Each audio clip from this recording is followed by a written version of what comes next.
Welcome to Real, Raw and Uncut with love coach Tamara and intimacy coach Philosopher.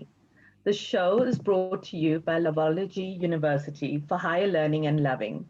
Our mission is to empower adults through positive, accurate education on love, romance, relationships, intimacy, and human sexuality across the globe.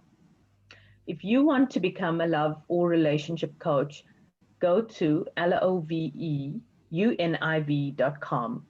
and make the world a more loving place. So today we have Jonathan MacDonald, and he's from the UK. And one of the greatest things about Jonathan is that he is an advocate for women, which is what I love.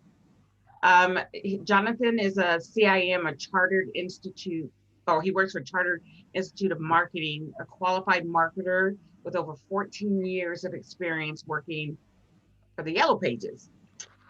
During this time, he worked in sales, change management, operations management, sales management, and marketing. He has a holistic approach to customer needs, which is especially useful as he can uncover aspects of business growth not available to most. Put simply, Jonathan understands marketing, but not only that, he understands what marketing means to you. This grants him the wisdom to ensure a bespoke service. Yeah, my boss wrote that. Is rendered and at every time. So I met Jonathan, I want to say about a month ago. No, man. More 3 than months that? ago. Yeah. Oh, 2 months ago. 3 months ago. And I have to say, when I finished our conversation, I was absolutely blown away. Jonathan's, your outlook on life and everything was just sort of over my head at times, and but it was amazing, and I learned a lot from you. So we are going to talk to you today about you. Okay, so Velashni. Welcome, Jonathan. Hi, Velashni. Thank you for asking me. How are you doing? I'm doing very well. All the better for seeing you too. Oh, that's awesome.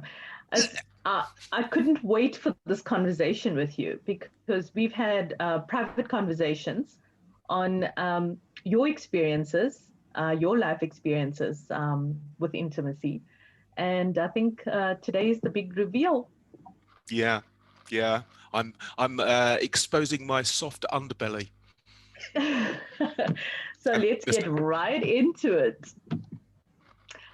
Okay, so as I'm made to understand, the first 9 months of your existence in an orphanage, you were just left to lay. You weren't held, you weren't picked up, you weren't given any affection, and that was what you know as your early memories. Would you like to just share a bit more in terms of how did that shape you and your lens towards intimacy? Yeah, okay. I think the first thing, just to clarify, is that I don't remember any of it. Yeah. And so all I remember, my experience of the conditioned realm of living, however you want to describe it, is that when you're there, you're here. The minute you go, you basically cease to exist. I spend practically no time at all thinking about other people, except for the times I'm having to explain why I'm not thinking about them to people that I'm talking to. Does that make sense? And it's because, so my mum and her sister they used to say to me when I was in primary school, I was the second fastest runner and 110 meters hurdler in the school. And they used to say, oh, you're such a good runner. Your legs were like jelly when we got you back from the orphanage. And so I knew I'd been given up day 2, and I knew I'd been adopted in month 9. What I didn't know until quite recently was that for a year after I was adopted, my legs didn't work at all. I had a specialist OT. So babies at 9 months are crawling around all over the place. If you leave them in a cot, they're not. So what that does is it interferes with normal brain development. And typically, I think that's associated with negatives. So there are things that are true about my experience, but because they're only within me, they do not have the perspective that other people would look at them with. So I'll get to the answer to the question in a second. So the experience of not having intimacy. So I look at women and I think, oh yeah, as you do. This vessel's a heterosexual male, yeah. So I was bought pornography when I was quite young, and have a healthy ownerism, shall we say, your thing before Valentine's about loving yourself. But because I don't think about people, I don't give off the vibe that attracts women. I give off the vibe that, so this thing I wear around my neck, I call it my vampire repellent. It's yeah, anyway, that's another story. But I keep it on because it stops people from hugging me. I don't mind. I was going to say it's a woman repellent. Yeah, exactly. So the bottom line is, I don't mind a hand on the shoulder, a sort of I don't want someone coming up and, all right, easy. I'm hypersensitive to touch, so I normally, when we're not in lockdown, have a massage weekly and have this proper sports deep. But if I close my eyes and the massage comes around and touches a part of me without me understanding that she's going there, I flinch like that. So I've got a hyper sensitivity and also a chronic self-destructive, self-defeating pattern, which I only know now because when I was researching my book, I was looking into my own conditioning and what made me the way I am. And I thought it was a thing called neuro-linguistic programming, which I'd used at Yellow Pages. And I thought that, oh yeah, I'm running my thinking around this, and that's why I get what I want. Actually, it's because my brain works very, very differently from practically everybody else. So in answer to the question, intimacy and the my relationship to it, I basically, in my entire life, let me just count. In my entire life, I've had sex with 11 people, and I've been in relationships in 48 years or 48 and a half years now. Oh, blimey, 48.8 years. I've only been in relationships for 2 years. I've never had a relationship for more than 6 months. And it doesn't even occur to me. I mean, like, so I like, the trouble is there's a thing called the Cartman drama triangle. I'm a rescuer. So I'm attracted to a woman and immediately I want to help her and save her. And it's this terrible thing that we talked about in one of my posts that men do trying to solve problems. I do it, but I've got a different brain working at it. And so I get this terrible discomfort that then manifests in self-destruction. But I only know that because I was writing the book. Yeah. If you can understand that quick. It's yeah. I understand it. It's just incredible. I've never met anybody who's like you, you know.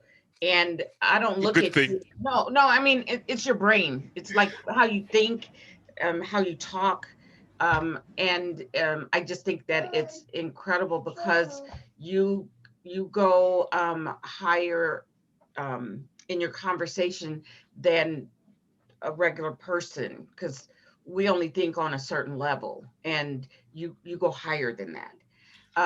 My question to you is, when you had your first relationship as an adolescent or teenager, or when did you, like, how old were you? So, And then Yep. my second part of that is, how'd that feel for you? How did you feel? Okay, so just to tie off the end of the last question, the attributes of self-destruction and addiction and excessive behaviors and hypersensitivity are what you get if you put in Google sensory deprivation in babies. So I am the living embodiment of that research, which all says you have these behaviors. In terms of sensuality, relationships, anything like that, I didn't even, well, I snatched a kiss from one of the pretty girls in primary school by just running up and kissing her. But until until secondary school, late into secondary school, nowhere near a woman. And in fact, I was doing an AS level, so I would have been 17. And AS says that it doesn't matter what the level is, but basically they didn't do that subject at the school I attended. So they had this thing called a collegiate system, where other schools in an area that do offer the subject, you could go to them. And I went to an all-girls Catholic secondary school as a 17-year-old man, one or three men and 500 girls. So that was my first experience, but I didn't know what the hell I was doing. I met this beautiful so she's like bit darker than me, just golden tan, and this is an extent to how little I knew what to do. So without being this is a sexology thing, so I had her on my bed completely naked, me completely naked as well.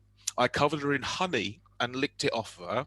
We had a shower, but I didn't have sex with her because I didn't know what to do. And did she say anything? No. Oh, because she didn't know either. I don't know if she knew or didn't know. Oh, how did you end up in an all-girls school? Doing this law AS level. So yeah, but basically I got advised to leave higher education because I wasn't studying, because education for me was incredibly boring. Oh. So yeah, so I was 17 for my first experience, and then what happened was, because I was in that girl-rich environment, there were 3 girls that were interested in me at once, and that then really threw my brain, because so to me, there is me and my experience, and pretty much everybody else is other. So Volushni and I have forged a friendship, and we're building on something that's going to be world changing. Literally, she's one of the only women that hasn't run and screamed, but even has the ability to understand me, least of all support one of my ideas. So yeah, it's a fairly rare experience for me. So I don't look for it, because it's not like I'm lonely. It's like everything I do is inside my head. Out here is just a version of multiple versions I'm running. So apart from the fact that I sort of had a motorcycle accident, I've had various physical injuries. So apart from the fact that my physicality is affected by solid things, in terms of my experience of reality, I just got into a thread today with a copywriter called Lee Rowley, connected with him, and straight into it, and straight away I can see his thinking. And I'm telling him, I go, and I had this joke with him. I said, if you had a Pictionary dictionary, next to the word disagreeable would be a picture of me going, because I am quite literally the most disagreeable person in the world.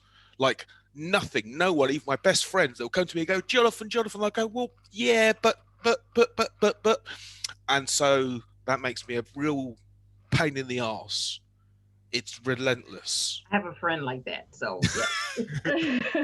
Like everything is a sort of, he disagrees, and yeah, so I get that. But it's not that I disagree because I believe in other position. It's just because I can see several others at the same time. Right. Yeah. So basically what happens is, when I was younger, 18, 19, 20, you know, you get oh no, hold on. So I had that experience at school. Then I didn't have a girlfriend. My first girlfriend was the daughter, so we used to ride motorbikes. And in London, the UK, there's a bridge called Chelsea Bridge, and every Friday night, hundreds of motorcycles would go down there and ride up and down and do wheelies and all sort of shit. So my first girlfriend I met because her mother was a biker as well, and I was 20, and she was 17. Um, and I had a big sports bike, you know, the sort of thing, and she was a small, you know, light girl. I got my black stormtrooper visor, helmet, and all sorts of cool. I was cool. So that was my first experience. But she was. It's obvious at that age the difference in age, and so when I had my accident, I was ill-equipped to deal with the situation, and she couldn't have even begun to be prepared for the injuries and the things that I experienced then and are experiencing now. So yeah, it's only if a girl shows an interest in me do I end up talking to women. So Jonathan, just going back to the time of your accident, you were in a relationship when the accident took place. Okay, and were you 20 when the accident? No, I was 20. I don't know. The times are slightly odd, but I think it's about 2021. But then when I look back, it must have been my 22nd birthday. It must have been 21 and a half, maybe. Okay. And how long did it take you after the? Was it motorcycle? Yes. Okay. And after the accident, how long did it take you in terms of recovery? And well, I mean, I understand that recovery must have been a long process because, I mean, and ongoing, because mentally you would have been affected, you know, from the damage from the accident. But in terms of you starting to feel just yourself again, starting to feel emotions again, sometimes people just close up and shut out the world. How was it? Do you want to just speak through how was that experience for you? So basically, so that people watching can get a view, what I had was called a brachial plexus injury. So if you take your dominant hand and you're on a jet ski or a bike or something where the thing stops but you carry on, what happens is you reach out with your dominant arm. So my dominant arm, which is my right arm, is floppy and wasted away because the brachial plexus injury is a spinal cord injury, so I went in through the car window with my right hand. The arm snapped in two, stretched out and punched a hole in his back window. My body was twisting over the car, landed 20 meters or so down the road with my artery ripped out. So I died straight away on impact. Then I died again because I ran out of blood. And then I died again in later surgery because the pain. So if you know toothache, that's one nerve exposed to air. The millions and millions and millions and millions of different nerves for all the skin, the sensors, and you know, you can feel a fly land on your skin, yeah. So that's the sensitivity you've got. All of those screaming out like toothache, but thousands of times worse. Right. So I never recovered. I died that day, became someone else. Yeah.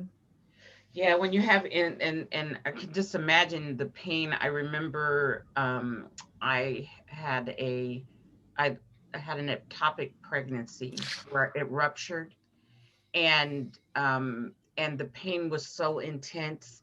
I couldn't see anything around me. I couldn't hear, I couldn't feel. The pain just took me completely away from myself. It's like everything. Yeah. It was so that's when I learned how pain, if it's like really intense, how it affects your body. So yeah. So I mean, after the accident, we're talking about the opioid epidemic in America, and I think that family's been sued now. But I'll give you a quick sort of an idea of the degree of pain that I'm in to this day.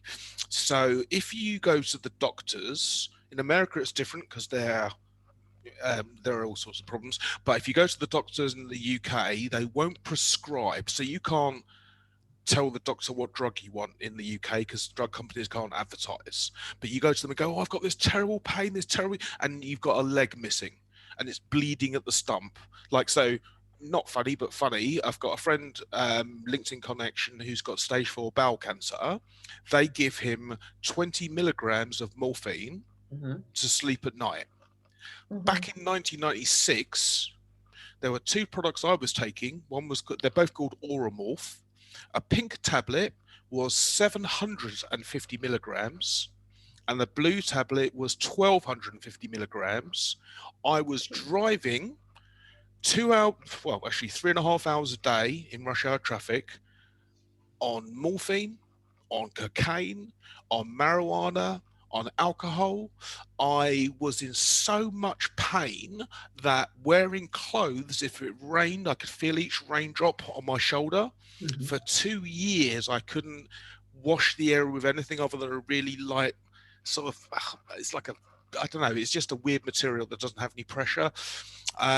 So continual desire to die and kill, and I reflect on it in the book. I was proper psychopathic road rage, like white hot rage, because this is the framing that I had at the time. The girl I was seeing was cheating on me, had been for 2 months before, so I needn't have been there. The car pulled out of a side road, so it's his fault mostly. So I was victim, I was angry, I was mistrusting of women. I was in such pain that the only way I could, so I've got a highly visual mind, but I only know this now because I know this now. At the time, what I have is I have it all going on inside my head. And that kind of pain, the only representations that I had were nuclear explosions, planets being torn apart. There's a gun in Predator, Barney uses, called a minigun. I used to dream about riding around in a truck with 4 of them on a turret, like in the Star Wars, blowing fucking people away, basically. Just screaming fire, death, and I mean, seriously, fucking hell. I don't have faith, but if I had been of a religious bent of any variety, I could have been radicalized incredibly easily because the pain was so overwhelming. Yeah, and that is the pain, the physical pain that you were experiencing, but it could also be the translation of the emotional pain that was coming out in that way as well and acting out, and possibly also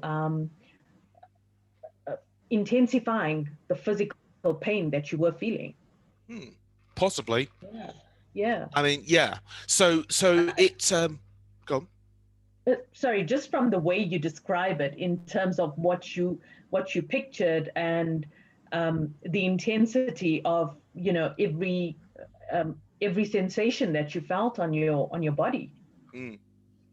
Now, the second girlfriend I had was sometime in the first couple of years after the accident.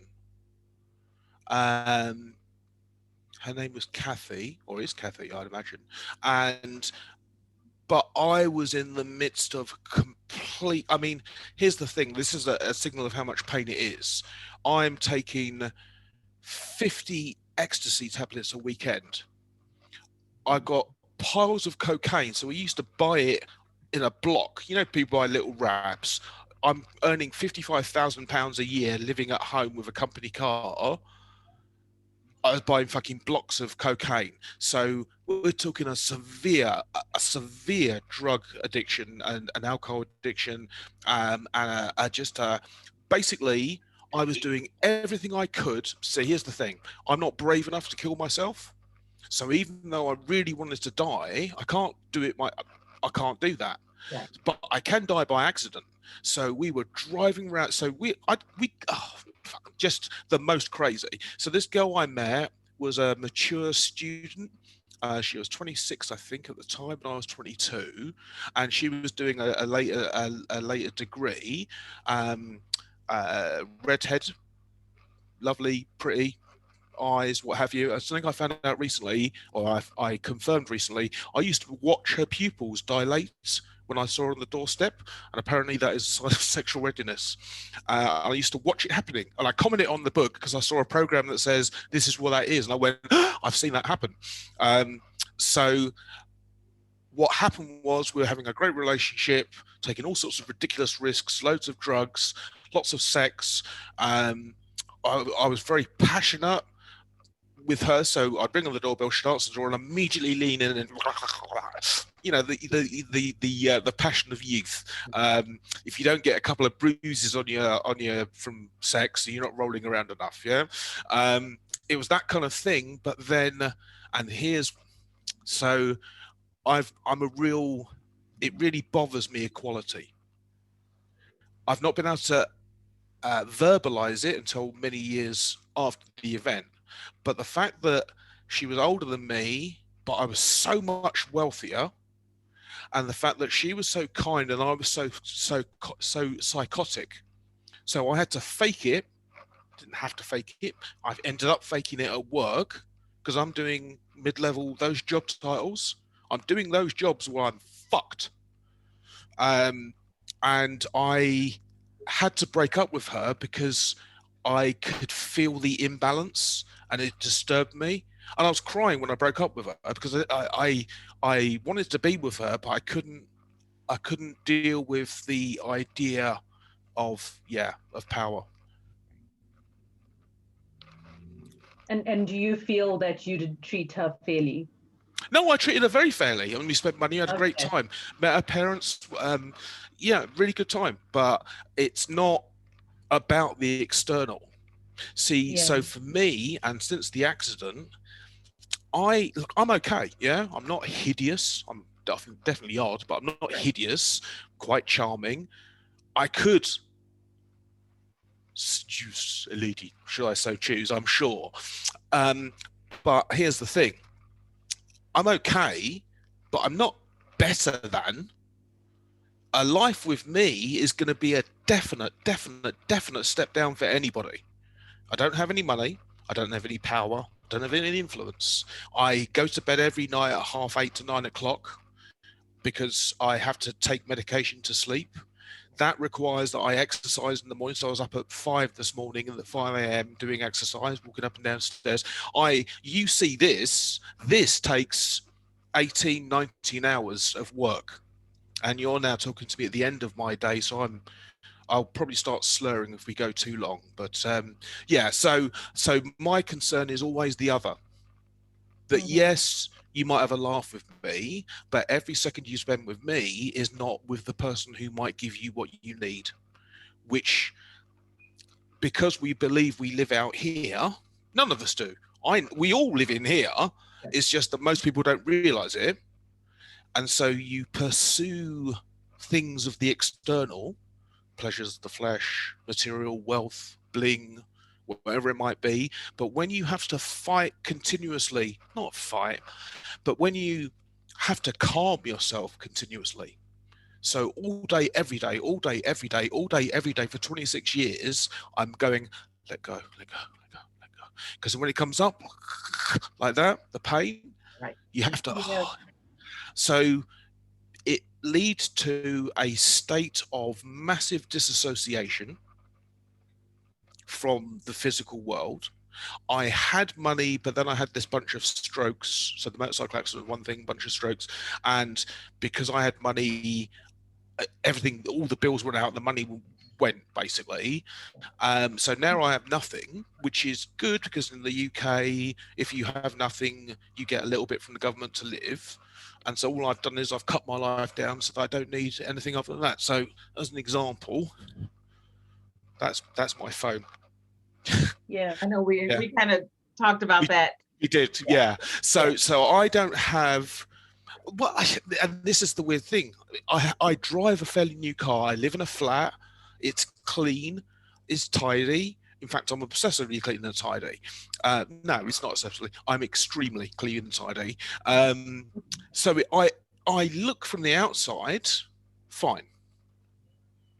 But when you understand the work required to get this, then it becomes not really a good idea for anyone.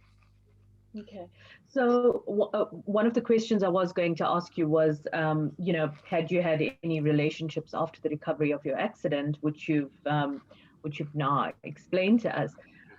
So just going back on what you've said to what you've shared with both Tamara and myself, are these not limiting beliefs that you've created in your mind out of fear? Yes.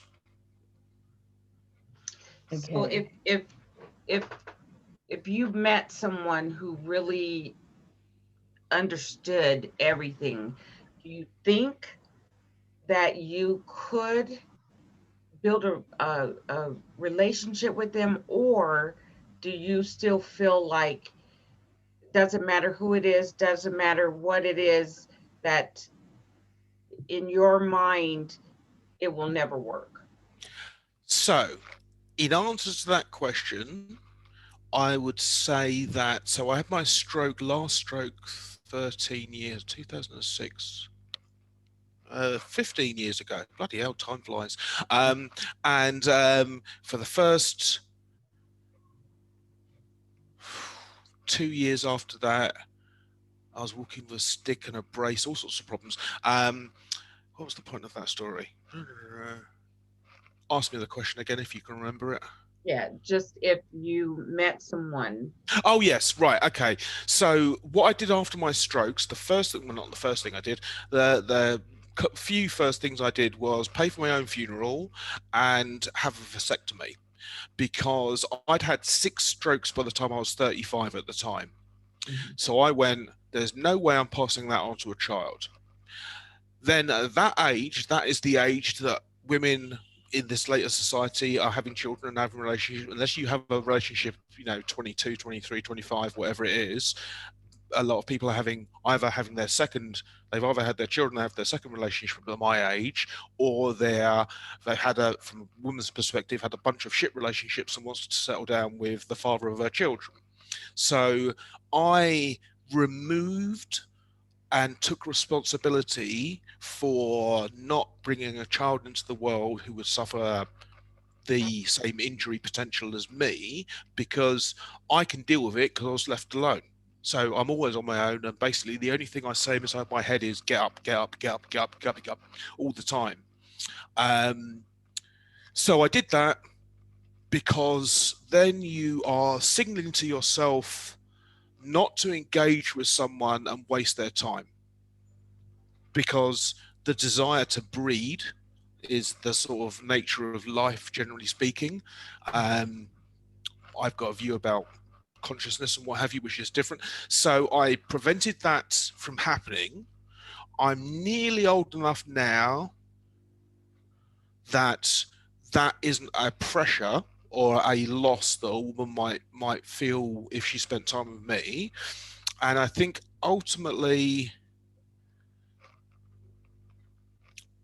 although I have concerns, now I understand my nature as well as I do, possibly, but not actively. So I've got a plenty of fish profile, but it's just, it's nonsense. There's a couple of lines. I went from writing all sorts of detailed profiles to writing this profile to changing it to this to change it. Nothing makes a difference because I look like this, and women look at this and go, "What the fuck?" So I'm definitely more of a multimedia experience than a straight visual. I think that that you put more on you, because I think you're very compassionate, and that although you might not, I don't know if you notice that, but you care about other people, but you don't feel that way. But Yeah. it resonates over when you talk, and things that you say. And so sometimes things that we feel and say, may not necessarily be what we think. But like from even the first time I met you, I was just like, I mean, because you are extremely compassionate. You you care about things and you care about situations. And I really think that you do care about people because Yeah, yeah. you do. And um I mean, to me, you're incredible. I have never met anyone who thinks like you, who I mean, it's like you're like a person who um we only use this much of our brain, but it's like you're using that much of your brain, right? Okay. We can only do a little. We only, because we don't know how to do or think any other way, but you have the ability to go further than that, and So, which I yeah, think, okay. yeah, So I'll give you a quick, right. So this is the book I wrote. It's okay, 400,000 words to explain basically that if you treat children nicely, they will perform better than if you're an arsehole to them. right, But there's all of the experimentation and trials in schools and programs and this, that, and the other video interviews, blah, blah, blah, to establish something that I naturally admit that everyone in education can't seem to understand. It's ridiculous. Like, so for example, to teach speaking and spelling, they use phonics, the sounds of words. You right. can't spell the word phonics phonetically. It doesn't fucking work. Yeah. So, but people in education are stuck. So I'm writing this book, and in this book I'm writing, yeah, it's like having 3 to 9, 9 to 12. I have these spheres, perspectives, different perspectives. So right now, talking to you, I have the computer screen where I can see us three on the screen. What I also have in my head is one from up there, one from about there, one from out there, you looking at me and Volushny looking at me. 1, 2, 3, 4, 5, 6, 7. So I've got 7 different perspectives running at the moment. And when I say I've got them running, it's not something I do, it's just something there is. And I only separate the images out when I count them for you. Otherwise, it's going in my head. Now, I write it down in this book of mine. Then 5 years later, I read a book called Bridges to Success because I'm trying to teach dyslexic children how to spell. Mhm. And in there, clients of this woman, Olive Hickmott, go, I see the world multi-perspectively. I went, that's me. Then I've got synesthesia. So I have what's like a trip when I listen to music. So I started on heavy metal, and now I listen to underground trance. Mhm. I'm having such an immersive color experience. It is incredible. There's Aldous Huxley's The Doors of Perception, where they talk about mescaline, which is a psychotropic drug that in the Amazon, Incas and stuff like that use for in the bush meditation sort of stuff. So I see these colors and shapes to music that's just incredible. Indeed, the version that everyone lives out here is at best a sixth of what I experience.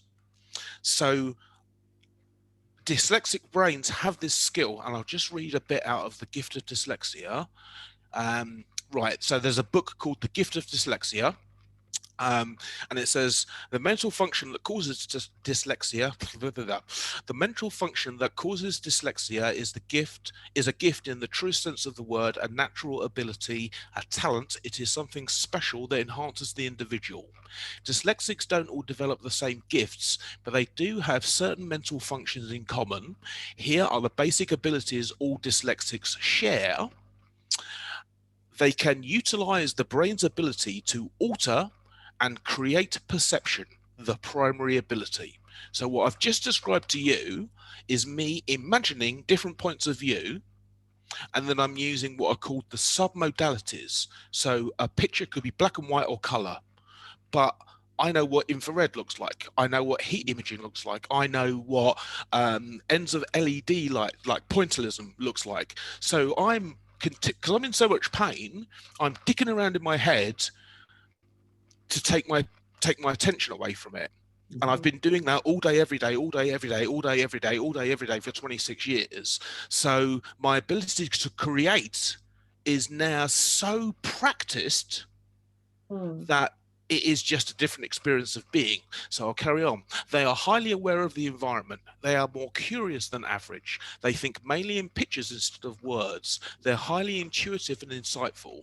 They think and perceive multi-dimensionally using all the senses. They can experience thought as reality, and they have vivid imaginations.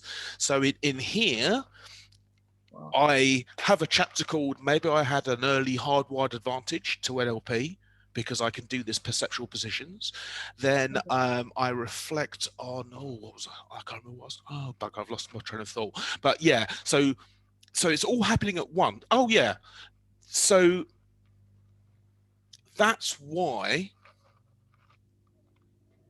it's so much when it comes out, because I'm trying to compress 16 or 15 different perspectives all into one stream of consciousness. So I write in here that when I look at something, my receptors for light pick up the same thing as you do.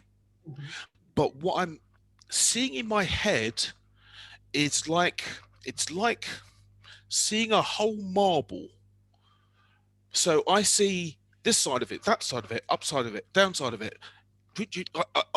That's how I see the thing. So the construct in my head is a solid metaphor, which means that to explain that verbally, it's pages and pages and pages and pages of a description. So that yeah, I'm a freak. You know what? I'm taking a class right now on planets, and I'm learning about the solar system and just the atmosphere. I mean the Milky Way, how we live. And one of the things that I learned was when you look in the sky, so sometimes we just sit there and look up, and it takes us back to when we were young, you know. And really what is happening is what you see in the sky is not now, it was then.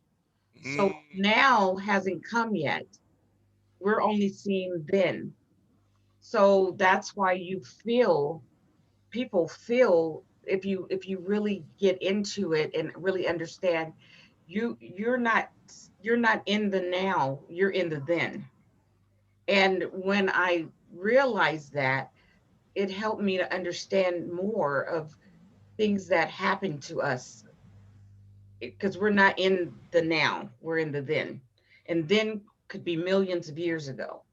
And it's crazy to understand, but it is true. And so what you just said took me back to what I'm learning, in that you you you are now, but you're in the then as well. So you're not like what is going on right now. Your head is so sort of like our universe. You work sort of in the then now, if that makes sense.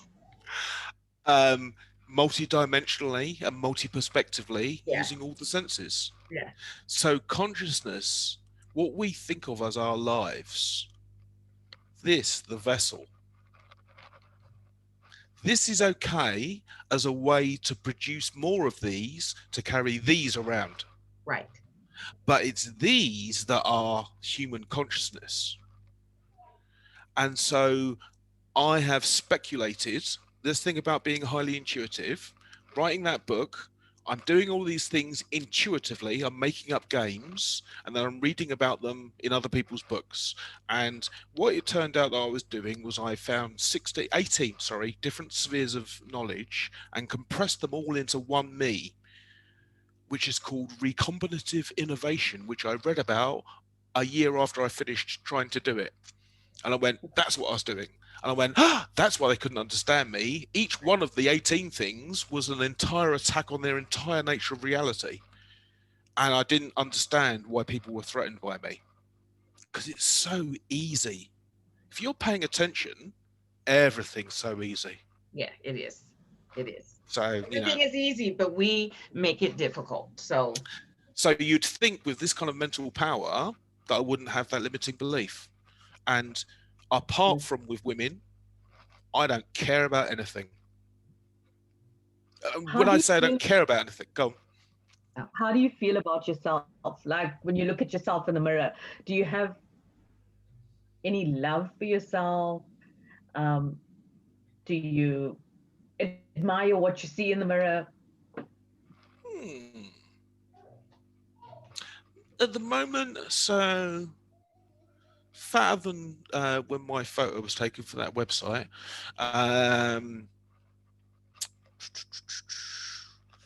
So I...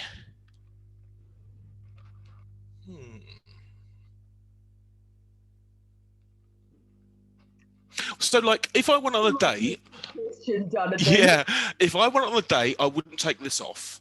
I listen to Iron Maiden. I've got a bass box in the back of a little Fiat 500 car. It's called an Abarth. It's a bright yellow 2-door sports coupe with a loud exhaust and a boombox. So I'm going. It's going. And I have my lights on, which I've coloured yellow, and I'm wearing a spiky collar, and I've got a Al Qaeda beard, and I'm shaved head, and I'm really, I have this presence that I didn't know I had. So when I was working in school, you love that about yourself, and you love that about yourself. I do love that about myself, but because now I understand what it is. Here's a question. Yeah, but that's the interesting thing, because it's not really about that. So there's lots of stuff, visual cues that say this guy's definitely a bit odd, and then you hear my accent and you go, oh, that's even more odd. And then I start having these really deep, intense conversations without any small talk or shit, and they go, all right, yeah, you're properly odd. And that's when most people get frightened. Yeah. Do I love myself? I love myself. Yeah, I love my experience of being, and the visual packaging probably makes me look more exciting than I actually am. Yeah. Ask that question or to think about it. How did it feel for you? Well, because this is the thing. So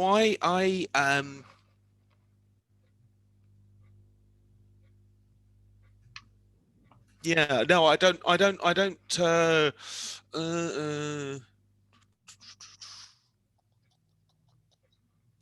think about how I think about myself. So I commented on a post today, and I've made 3 contacts because this guy I spoke to is a copywriter. I recognized him as neurodivergent straight away. We connected because we commented on someone else's post, and I reach out and say, let's Zoom to anyone that will. You've got obviously the people that try and pitch you things, and then you've got people that just want to have conversations. He was one of those. Then he posted today and mentioned me in the post about neurodivergence because I gave him all this information, and a load of people went, oh, me too, me too. So I've now connected with those 2 people. So this energy, I can now spot it in other people. Mm-hmm. And I think ultimately, apart from the fear aspect, there is the balancing, and it's not, this is going to sound harsh, it's not contempt. But until I understood recently how much faster and the way in which I think is different, I used to genuinely believe that people were being lazy or ignorant or stupid because they would not do what I could do so easily in my head, which is take a different position. Yeah. So you come to me and say something completely opposite to what I am saying. I don't go, I go, woo. I had a conversation today, so voluntarily, about our thing. So Melissa in our group is a copywriter, and she said, yeah, this idea for potency academies is great, but what about relationships with boys or girls or what have you? And I went, I hadn't thought about that. And we'll talk about that another time, Bellashini, but basically the whole component of relationships, because I've never had one really, I hadn't considered that as being a core part of a development of a child to a young woman. So the problem is basically that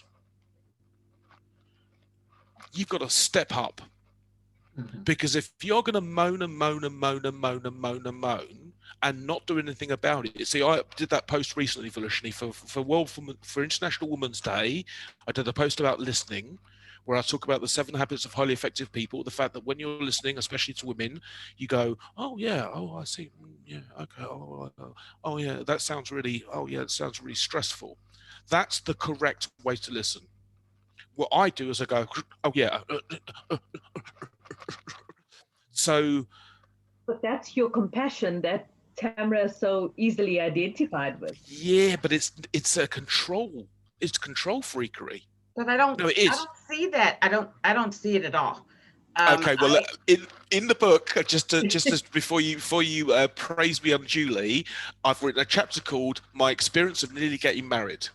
So between Kathy, a year after 6 months after my accident, it was then 14 years until the next girl. And the next girl, she came out to see me in Australia. She flew for 3 days to see me for 4 days. There's a whole story behind that, but she's a PhD, really seemed fast-minded, all the rest of it. And in her mind, she was one thing, but in her life, she was a complete different thing. And so I suddenly found that it's not. I just didn't understand. It's not intelligence. It's flexibility. I have fluid thought. So yeah, pain in the ass. Carry on. You were saying you were going to say something nice about me. I'll shut up. Well, I just want to say that every time I talk to you, I get something else. And I do get it. Do I think like you? No, not at all. I probably use that much of my brain. I could probably would like to use some more, but we are creatures of habit. We sometimes don't jump out of the box to try to learn something. And I just want to say to you, I think you are an incredible person. I love your personality. I love how you view different things, and it's okay to be different. Like if you look around, if we were all the same, it would be like really crazy here, boring. Nobody would probably never talk to anyone. And my first meeting with you, I had no idea. I just thought I was going to talk to somebody, and you totally blew me away. And so I do appreciate you. I appreciate the way you think, and I do appreciate your admiration for women, for sure, because we don't see that enough. So with that said, Jonathan, I want to thank you so much for taking your time to come and talk with us. Did it help anywhere? Did we get anywhere in the sexual relationships? Say it again. Did we get anywhere with the relationships and intimacy? Did I cover anything? You sure did. Yeah? Cool. Yeah, okay.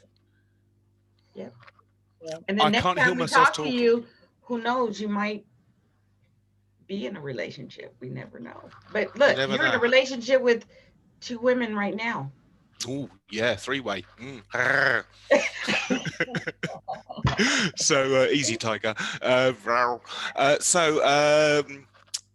Shall I leave you with? Velishni has heard this joke before, but I can.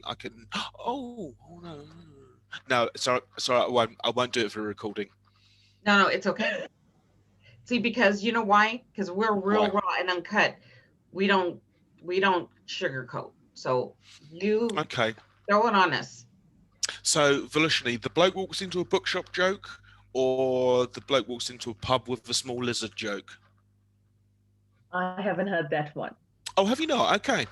So No. bloke goes into a pub with a small lizard on his shoulder, and he goes up to a pub at a bar. He goes up to the manager, the server, and he goes, "Yeah, can I have a pint of lager, please?" And Tiny will have a JD and Coke. Barman's like, "What?" Brings the pint of JD and Coke over. There's a straw for Tiny sitting on the shoulder like that. Bloke has the pint. Right, okay. I'm gonna have a what's it called? A vermouth. And Tiny, same again. Double. Tiny will have a double this time. Oh, and can I have some crisps? Brings over this vermouth. Bloke has the vermouth down in one shot. Tiny, double JD and Coke, dry roasted peanuts. Very nice, thank you very much. Bloke goes, all right. I think we'll top it off. We'll have some champagne. You got any? Oh yeah, you got any Pierre? Whatever it is. Brings over some champagne. The bloke goes, look, you've been a good customers. You're not making any trouble, but you keep on calling this thing on your shoulder, which is weird. Keep on calling him Tiny. Why do you keep him why do you call him Tiny? And he goes, well, he's minute. Newt, small lizard, minute. If you have to explain it, it's not a good joke. No, I was like, wait. Did I? Yeah. Yeah. That's what it's like being in my head. Oh my goodness. Right. Well, yeah. Thank you. I do want to say to all of our viewers, thank you guys for tuning in with Real Raw and Uncut, and Jonathan's perspective on life. If you feel that you're different, embrace it. Don't run from it. Don't hide from it. Just be who you are. And again, Jonathan, I thank you so much. And so we're going to continue our relationship threesome without you all. So we want to thank you again. And our segment was brought to you by Lovology University. And if you're interested in becoming a love coach, you can go to www.loveuniv and stay tuned. We bring you Real Raw and Uncut every week. So we'll see you guys next week.